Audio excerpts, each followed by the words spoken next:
কলকাতার new market এলাকার পাশে থরে থরে সাজানো ফ্রেশ ফ্রুটসের শরবত বানানোর প্রক্রিয়া চলছে। আপনারা দেখতে পাচ্ছেন হাত দিয়ে ঘুরিয়ে ঘুরিয়ে ফল পিষ্ট করে রস বের করার প্রক্রিয়া চলছে। শখ করে কলকাতায় যাবেন দাদাদের দেশে, কিন্তু আপনি ফ্রেশ ফুলের জুস খাবেন না, তাহলে আপনার ভ্রমণ হবে ঝাল ছাড়া মুড়ি মাখা, যেমন আপনার ভ্রমণটা তেমন হবে, পরিপূর্ণতা পাবে না। ফ্রেশ ফ্রুটসের জুস আপনি এখানে খেতে পারেন, আপনার পছন্দের ফল যেটি আপনি পছন্দ করেন। বিভিন্ন মৌসুমে বিভিন্ন ফল পাওয়া গেলেও কিছু কিছু ফল সবসময় পাওয়া যায়। এখানে আছে কমলা, মাল্টা, কাঁচা আম, পাকা আম এবং আরও বেশ কিছু পদের ফল সাজানো আছে। আপনি ঠিক যেটা খাবেন সেটাই অর্ডার করবেন এবং সেটাই তারা এখানে প্রসেস করে বানিয়ে দেবে। দেখতে দেখতে আবার অর্ডার করা।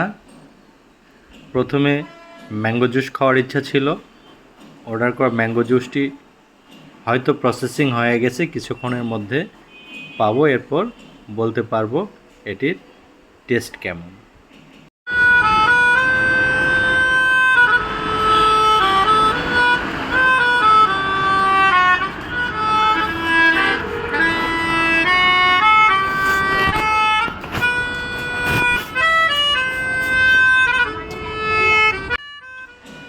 আর একটা কথা না বললে নয়, এখানকার ফ্রুটসের যে প্রসারাগুলো সাজিয়ে নিয়ে যায়, আমি মনে করলাম যে আমার জন্য জুস রেডি হয়ে গেছে, কিন্তু না, অলরেডি পার্সেল করে নিয়ে গেল একজন, সবগুলো হয়তো নতুন করে আবার রেডি করে আমাকে দেবে, সে পর্যন্ত অপেক্ষা করতে হবে। যেটি বলছিলাম, এখানে যেই জুসের দোকানগুলো আছে, যারা বিভিন্ন ধরনের ফলের প্রসরা সাজিয়ে বসে আছে, এগুলো খুব সাজানো গোছানো, neat and clean. One time যেই কাপগুলো ব্যবহার করা হয় বা গ্লাসগুলো ব্যবহার করা হয়, সেই কাপগুলো অবশ্যই ফেলার জন্য আলাদা ঝুড়ির ব্যবস্থা আছে।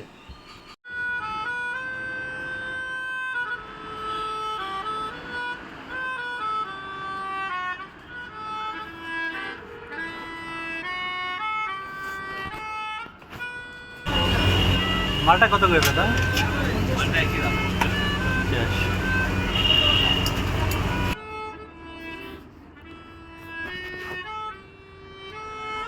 প্রতি গ্লাস জুস 50 টাকা করে, মালটা 50 টাকা, কাঁচা আমের জুস 50 টাকা, পাকা আমের জুসও 50 টাকা।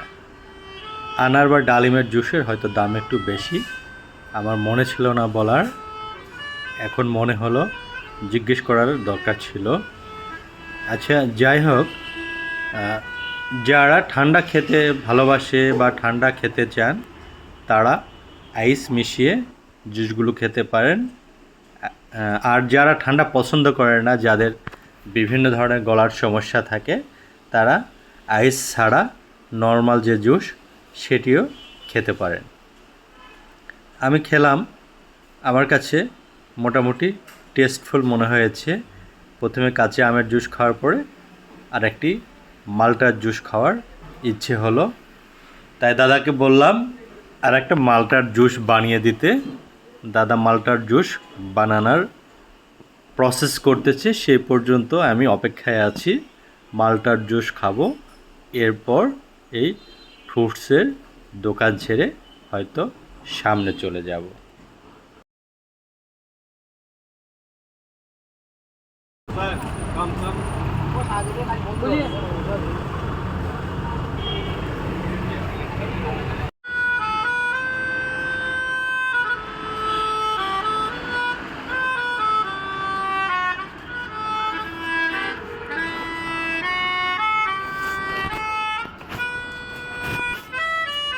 ন্যাচারাল ফ্লেভার ভালো লেগেছে।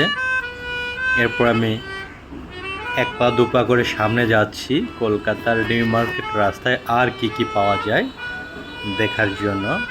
সামনে দেখা যাচ্ছে কচি ডাব বিক্রি করতেছে, এটি প্রয়োগ করব, খেয়ে দেখব আমাদের বাংলাদেশের ডাব আর এখানকার ডাবের কি ভেরিয়েশন।